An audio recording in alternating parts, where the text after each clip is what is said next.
네, 오늘장 랭킹 5 시간으로 이어가도록 하겠습니다. 증권매는 이 시각 어떤 키워드에 주목하고 있을까요? 지금부터 알아보시죠. 헤르메스탁 하창원 본부장과 함께 시간 만들어 가겠습니다. 본부장님 어서 오세요. 네, 안녕하십니까. 안녕하세요. 자, 오늘도 여러 가지 키워드가 준비되어 있습니다. 먼저 화면으로 그 키워드 정리부터 해볼게요. 자, 5위부터 확인하도록 하겠습니다. 정부가 신축 건물의 광 케이블 의무화한다. 이 정책적 모멘텀에 움직이네요. 광 케이블 관련주 올라와 있고요. 중국에서 일부 봉쇄 완화 소식이 들렸습니다. 한 줄비기 훈풍이라고 봐도 될까요? 리오프닝주 4위 차지하고 있고요. 자, 고공행진하던 주가, 인프라, 건설, 중장비 쪽 잘 가는데 오늘 이쪽이 우르르 무너지고 있습니다. 블록딜 이슈 안고 있는 종목이고요. 두산 밥켓 3위입니다. 자, 찬바람이 불고 있습니다. 그럼 생각나는 배당주 사야 될까요? 그런 의미에서 올라와 있는 금융주 확인해 보셨습니다. 자, 마지막으로 가장 위에 있는 테마는 생생한 테마, 전기차주. 돌고 도는 수남의 장세에서 오늘 움직이는 무선 충전 관련주입니다. 자, 오늘도 새로운 뉴스 그리고 연속적으로 확인해야 될 키워드들 골고루 포진이 되어 있는데요. 가장 시장 측면에서도 궁금하실 중국 리스크 안고 있는 쪽부터 본부장님 저희 보면 어떨까요? 어디에 위치해 주셨을까요? 여기 4위에 본부장님이 위치시켜 주신 리오프닝입니다. 중국에서의 어제 기대감이 좀 있었잖아요. 뭐 예상했던 것보다 뭐 서프라이즈 수준은 아니었지만 그래도 점진적으로 이제 봉쇄 완화 소식도 들리고 조금 고삐를 풀지 않을까라는 기대감이 솔솔 나오고 있는 것 같은데 리오프닝 이번에도 또 반복인 것 같습니다, 본부장님. 화장품만 봐도 그렇고 왜 이렇게 흐름이 빠른 걸까요? 이걸 담기가 너무 겁난다는 분들 많으시던데 지금 어떻게 보세요? 괜찮은 위치 정말 맞나요? 섹터에 따라서 다르다고 생각합니다. 네. 말씀 주신 것처럼 화장품 같은 경우는 급등을 했을 때 좀 매도의 전략으로 하시는 게 맞지 않을까라고 보고 있고요. 이제 뭐 카지노 같은 경우는 저는 굉장히 긍정적으로 보고 있습니다. 그래서 카지노 같은 경우는 위치적인 에너지도 좀 많이 내려와 있는 상황이어서 긍정적으로 보고 있고 뭐 기타 이제 뭐 엔터라든지 이런 쪽도 긍정적으로 보고 있는데 뭐 워낙 중국 관련된 종목군들이 많이 있다 보니까 그 안에서의 좀 선별적인 접근 대응은 좀 필요하지 않을까라고 생각을 하고 있습니다. 그러면은 카지노주 같은 경우는 한 번 더 강한 시세가 나온 자리라고 하더라도 매도를 하지 않고 조금 더 길게 가져가도 된다라는 입장이신 걸까요? 그렇죠. 이제 카지노주는 조금 다르게 보시면 좋겠는 이유가 뭐냐면 일단은 중국의 리오프닝에 영향이 받는 섹터이기는 합니다만 사실 지금 그 중국을 배제하더라도 본업적인 부분에서 굉장히 좀 좋아지고 있거든요.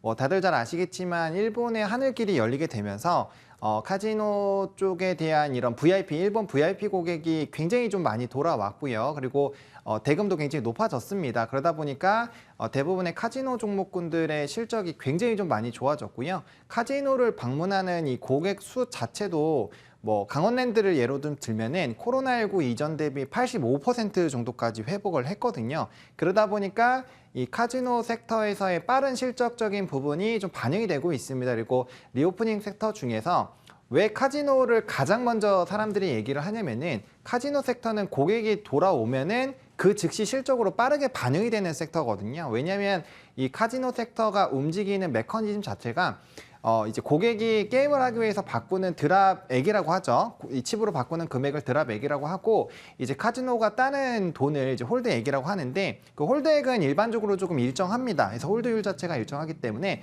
얼마나 많은 고객들이 와서 이제 드랍액으로 바꾸느냐가 결국엔 카지노의 이런 수익성을 결정을 하게 되거든요. 근데 앞서 말씀드린 것처럼 일본의 하늘길이 열리게 되면서 VIP 고객들이 좀 오게 됐고 또 이제 리오프닝이 되고 또 영업시간 자체들이 좀 많이 규제가 풀리다 보니까 해당 부분에서 좀 관광객들이 많이 오게 되고 그게 이제 실적적으로 반영이 되고 있는 거죠. 그래서 3분기 실적으로 보시게 되면은 뭐 이제 강원랜드 파라다이스, 뭐 GKL, 롯데 관광개발 등 다 보시면 실적이 굉장히 많이 좋아졌습니다. 그래서 실적이 실질적으로 찍히고 있는 섹터이다 보니까 기타 이제 화장품과는 좀 차별화가 될 수가 있겠죠. 네. 화장품 같은 경우는 예전에 이제 중국 쪽 매출 비중이 가장 높았었고, 그래서 중국 쪽에 긍정적인 모멘텀이 생길 때마다 가장 많이 갔었던 섹터이기도 합니다. 그래서 그런 옛 영광이 있다 보니까 이런 리오프닝에 대한 이슈가 있으면 주가가 움직이긴 합니다만 지금 사실 우리나라 화장품이 옛날만큼의 중국에서의 프리미엄이 생기지는 않는 상황이거든요. 그렇기 때문에 화장품과는 조금 차별화가 되어야 한다는 부분들, 그리고 실적적인 부분에서 좀 차이가 있다라고 보시면 좋을 것 같고, 뭐 수급적인 부분에서도 사실 카지노 쪽은 외국인의 순매수들이 굉장히 좀 많이 들어와 있는 상황이거든요. 게다가 한 일주일 전부터 카지노 쪽은 또 증권가에서 긍정적인 또 전망을 해주다 보니까 기관의 수급까지 좀 뒷받침이 되어주고 있어서 사실 수급적인 부분에서도 조금 더 차별화가 되어 있는 섹터이지 않나라고 생각을 하고 있습니다. 그런데 좀 이게 궁금해요. 지금 일본 쪽에 대한 기대감, VIP 고객에 대한 기대감을 말씀해 주셨는데 심리적으로 더 그런 것 같습니다만 중국에 대한 리스크를 저희가 꼭 짚고 가야 될 것 같아서요. 네. 어제 저도 서두에서 말씀을 드렸다시피 조금은 실망스러운 정책 그쵸, 방향이 그쵸. 좀 나온 것 같아서 앞으로 어떻게 보시는지도 궁금해요. 저희가 너무 장밋빛 전망을 바라보는 건 아닌지에 대한 경계를 해야 되는 시점인가 좀 아리송합니다, 본부장님. 사실 이 부분에서의 조금 해답은 이제 미국의 카지노주의 이슈를 좀 확인을 해보면 그래도 좀 힌트를 얻을 수 있지 않을까라고 보고 있는데, 일본의 카지노주들이 이틀 전에 좀 급등들이 나왔었죠. 이제 마카오 쪽에서 라이센스 갱신을 좀 진행을 했는데, 사실 이제 중국 쪽에서 봉쇄가 계속적으로 일어나고 있다 보니까 이게 라이센스 갱신이 될까라는 의문점이 좀 있었던 상황이거든요. 네. 그래서 거기에 따른 주가에 좀 급락들이 많이 나왔었는데, 요번에 다시 갱신이 되면서 좀 환호를 하는 이런 움직임들이 나타났습니다. 그리고 지금 중국 쪽에서 말씀 주신 것처럼 이런 리오프닝에 대한 이런 정책 자체가 사실 백신에 대한 부분들로 언급을 했는데, 사실상 지금 중국이 만약에 리오프닝을 해제를 해버리면은 백신 보급률이 굉장히 낮은 상황이죠. 접종률이 낮은 상황이어서 아마 확진자가 몇십만이 아니라 몇백만 이 넘게 나올 겁니다. 그러다 보니까 지금 섣불리 못하는 상황이고, 어쨌든 정부에서 첫 발표를 했다라는 부분들과 지금 시위가 굉장히 좀 강력하기 때문에 아무리 공산주의여도 이 정도로 파급력이 세지기 시작한 시위를 아무런 조치 없이 막기는 좀 어렵지 않을까라는 관점으로 본다면 리오프닝에 대한 기대감은 좀 유효할 수밖에 없고요. 그리고 중국 경제 자체가 달리는 자전거라고 표현을 좀 해야 되는 부분이고, 금리를 계속적으로 동결하는 이유도 결국엔 부양책으로 나아가기 위함이라고 생각을 하고 있거든요. 그래서 시간은 뭐 내년 3, 4월 이후라고 생각을 하고 있지만, 어쨌든 리오프닝에 대한 기대감들은 계속적으로 좀 확대가 될 것이고, 중국의 VIP가 추가적으로 온다라고 한다면 카지노 섹터는 더 긍정적인 업황이 될 수 있다라는 관점으로 보시면 좋을 것 같습니다. 저희 지금까지 리오프닝 카지노에 포커스를 맞추고 이야기를 해봤는데요. 또 하나 저희 질문 드리고 싶은 게, 지금 저희가 헤드라인으로 지금 뽑은 게 일부 봉쇄 완화, 정저우 쪽의 이야기입니다. 그래서 이걸 리오프닝으로 묶긴 그런데 중국 리스크와 좀 연결고리가 있기 때문에 애플 관련주는 어떻게 봐야 되나요? 사실은 뭐 애플과 중국 연결고리가 너무 견조해져 버려서 같이 좀 버무려서 질문을 드리려고 합니다. 네. 어떤 영향이 있을지, 이러한 리스크의 지금 반응은 어떻게 보시는지도 궁금해요. 사실 처음으로 이제 봉쇄 이슈가 나타났을 때도 해당 주제로 말씀을 좀 드렸는데, 그때도 저는 좀 보수적으로 보시는 게 맞지 않을까라고 말씀을 드렸습니다. 물론 그 이후에는 이제 애플 관련된 또 개별적인 모멘텀 애플 이슈가 붙어주다 보니까 좀 단기적으로 주가가 상승을 했습니다만, 일단은 뭐 말씀 주신 것처럼 중저우 쪽에 이제 애플의 핵심 그 생산 라인들이 다 있다 보니까 거기에 따른 부담감들이 있는 상황이고, 이미 생산 차질이 워낙 강력했기 때문에 뭐 14에 대한 출하량에 대한 우려가 있는 상황이고, 거기에 따른 피해는 이미 발생을 했다라고 보시는 게 맞지 않을까라고 보고 있습니다. 그리고 추가적으로 지금 당장은 시위가 격화가 되고 해서 일부 봉쇄를 완화를 했지만, 만약에 코로나 확진자가 계속적으로 늘어나게 되면 그 수치를 바탕으로 또 봉쇄를 해버린다고 하면 이건 좀 납득을 할 수밖에 없는 방향으로 갈 수 있거든요. 그리고 이거는 아이폰만의 문제가 아니라, 사실 이제 아이폰에 문제가 생기면 애플의 주가가 문제가 생기고, 애플의 주가가 문제 생기면 미국 증시 자체가 좀 흔들릴 수가 있거든요. 워낙 거대한 종목이다 보니까. 그래서 중국 전반적으로 생산단에 문제가 생길 수 있고, 이게 인플레이션으로도 연결이 될 수 있는 상황이다 보니까 단순히 이런 뭐 애플 관련주로만 보시는 게 아니라 증시 전반에 영향을 미칠 수 있는 요인으로는 좀 확대를 해서 해석을 해보실 필요도 저는 있지 않을까라고 생각을 하고 있습니다. 알겠습니다. 중국에 대한 관심도가 상당히 높은 자리라서 리오프닝 소비 관련해서 그리고 IT 쪽까지 좀 뻗어서 여러 가지 관점에서 이야기 들어봤습니다. 다음으로 좀 넘어가 볼게요. 유난히 본부장님, 네. 추운 오늘이니까 네. 찬바람 불면 생각나는 금융주 이야기 배당 측면에서 먼저 바라보도록 하겠습니다. 어제부터 사실은 금융주의 시세가 이렇게 강할 이유가 있나라고 좀 머리를 굴려봤는데 배당밖에 저는 연결고리가 생각나질 않더라고요. 그죠. 지금 은행주 전반적으로 이 금융 섹터가 강한데 이게 배당 때문입니까? 아니면 다른 이유도 같이 영향을 미치고 있다라고 해석을 하시는지요? 배당이 일단 베이스로 깔려 있다라고 보고 있고요. 거기에다가 추가적으로 이제 정부의 정책의 약간의 좀 변화라고 해야 될까요? 그런 부분들이 좀 부가적으로 영향을 줬다라고 보시면 좋을 것 같습니다. 사실 금리 인상기에 금융주들이 굉장히 좋아야 되는데 거기에서 좀 제대로 움직임을 보여주지 못했어요. 그 네. 이유가 예대 마진에 대한 부분에서 차익을 너무 많이 챙긴다고 해서 정부 쪽에서 굉장히 좀 지탄을 한 바가 있고 거기에 좀 큰 타격을 받았고요. 금리 인상기에는 이제 대손 충당금을 이 은행에서는 또 충당을 해야 되거든요. 손실 이제 빚을 갚지 못하게 됐을 땐 충당을 해야 되기 때문에 그런 충당금으로 이제 재무제표상에 약간의 좀 이슈가 생길 수가 있습니다. 그래서 그런 전반적인 분위기가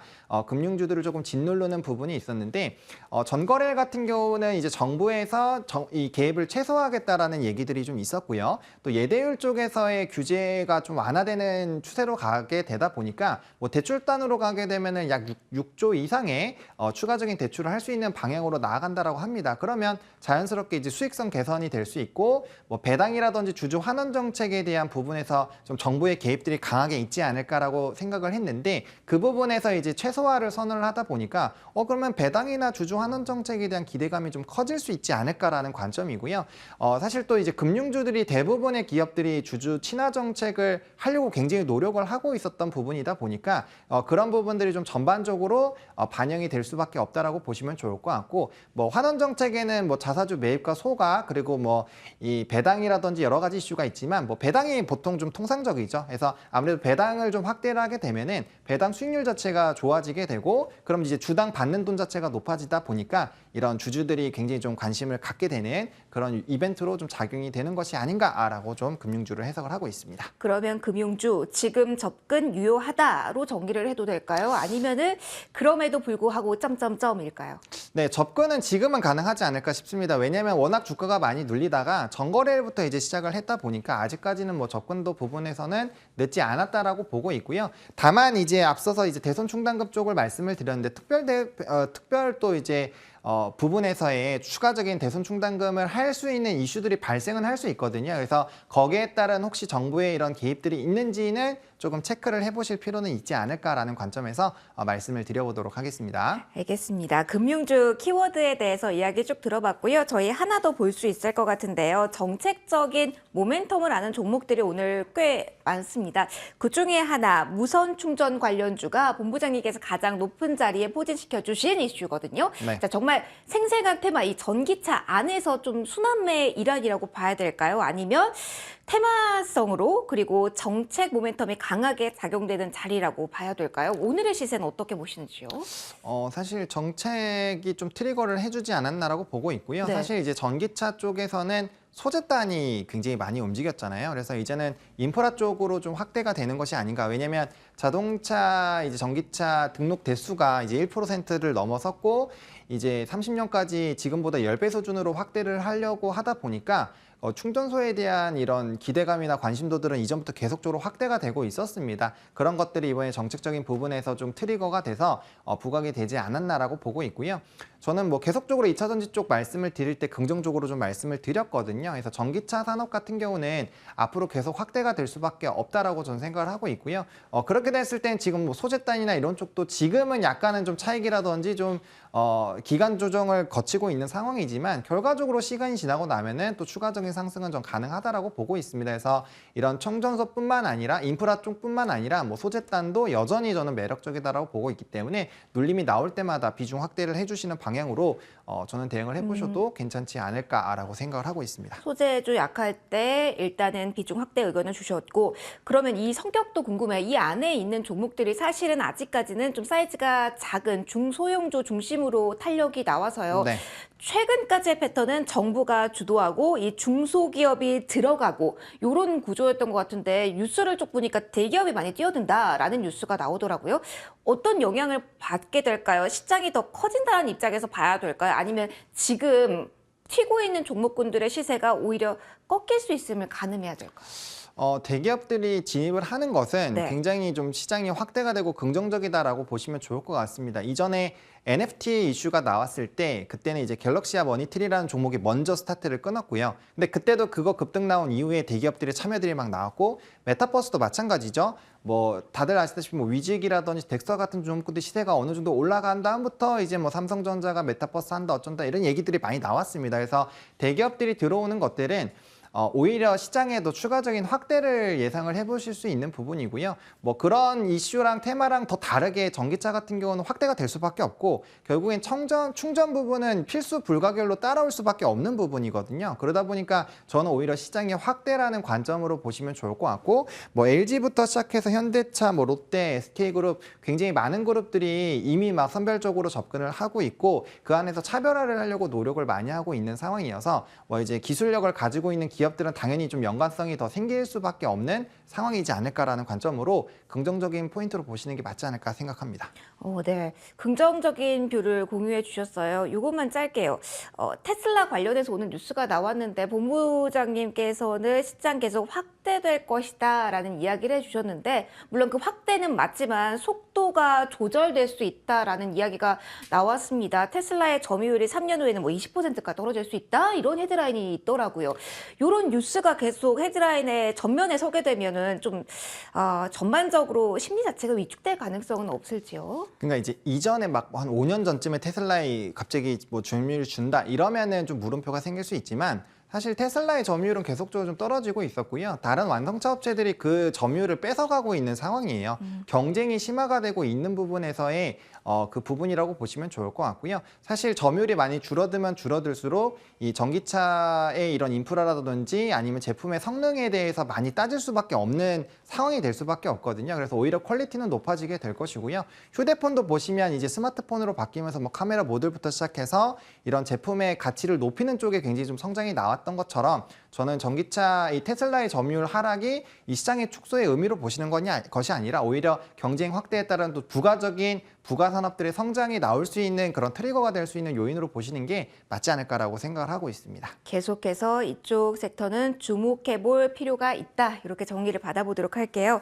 저희 키워드들 쭉 봤는데요. 이 가운데서 원픽 선정해 보도록 하겠습니다. 본부장님, 자 오늘 정말 여러 가지 이야기를 했는데 이 가운데 원픽 어디에서 고르셨을까요? 사실 좀 많이 고민을 했는데 그래도 이제 4번에 이제 카지노 섹터에 리오프닝 중에서 카지노. 네, 카지노 섹터를 조금 관심 있게 보고 있는 상황입니다. 그래서 네. 그 안에서 강원랜드를 좀 말씀을 드릴 텐데요. 사실 아까 강조는 일본을 많이 했습니다. 맞아요. 그러면 파라다이스를 해야 되는데 네, 이거는 국내잖아요. 그렇죠. 네, 근데 이제 강원랜드 같은 경우는 앞서 말씀드린 것처럼 코로나19 이전과 비교했을 때 고객 수가 85% 이제 다시 회복된 부분들도 있고요. 그다음에 업계 내에서 가장 실적적인 부분에서 좀 유의미한 반등이 나왔던 부분들이 있고요. 그다음 GKL 이미 52주 신고가 찍었고요. 파라다이스도 이미 주가가 이미 전고점까지 올라와 있는 상황이거든요. 그래서 후발로 좀 쫓아간다라고 한다면은 강원랜드가 안정적으로 쫓아가기에는 가장 좀 매력적이지 않을까라고 보고 있는 상황이고요. 그다음에 이 중국 쪽에서 입국 제한이라든지 다시 코로나에 대한 좀 제약산 흐름들이 만약에 나오게 된다라고 한다면 외부 유입이 줄어든다고 했을 때는 내국인 관광객, 내국인 고객을 계속적으로 유치할 수 있는 강원랜드가 좀 유리할 수 있지 않을까라고 보고 있고 테이블 수 확대가 또 기대가 되고 있거든요. 그래서 거기에 따른 이제 전체적인 캐파 자체도 확대가 될 수 있는 부분들을 좀 같이 체크를 해보시면 좋지 않을까라는 관점에서 강원랜드를 좀 토픽으로 꼽아보도록 하겠습니다. 그러면 지금도 접근 가능한지 어느 정도 목표치로 저희 접근하면 좋을까요? 뭐 사실 저는 현재가도 바로 매수 가능하다라고 보고 있고요. 만약에 조금 이제 FOMC를 앞두고 있다 보니까 연준의 발언을 앞두고 있다 보니까 만약에 조정을 좀 생각하신다면은 23,800원부터 24,500원까지 분할로 접근을 해보시면 좋지 않을까라고 보고 있고요. 1차적인 목표가는 26,500원, 2차로 28,000원 보시면 좋을 것 같고 손절 라인 같은 경우는 22,000원으로 제시를 드리도록 하겠습니다. 네, 오늘의 원픽 강원랜드에 대한 이야기까지 들어봤습니다. 자, 여기서 마무리 짓도록 하겠습니다. 지금까지 헤르메스타 하창원 본부장과 이 시간 함께 하셨습니다. 본부장님, 오늘도 소중한 말씀 고맙습니다. 네, 고맙습니다.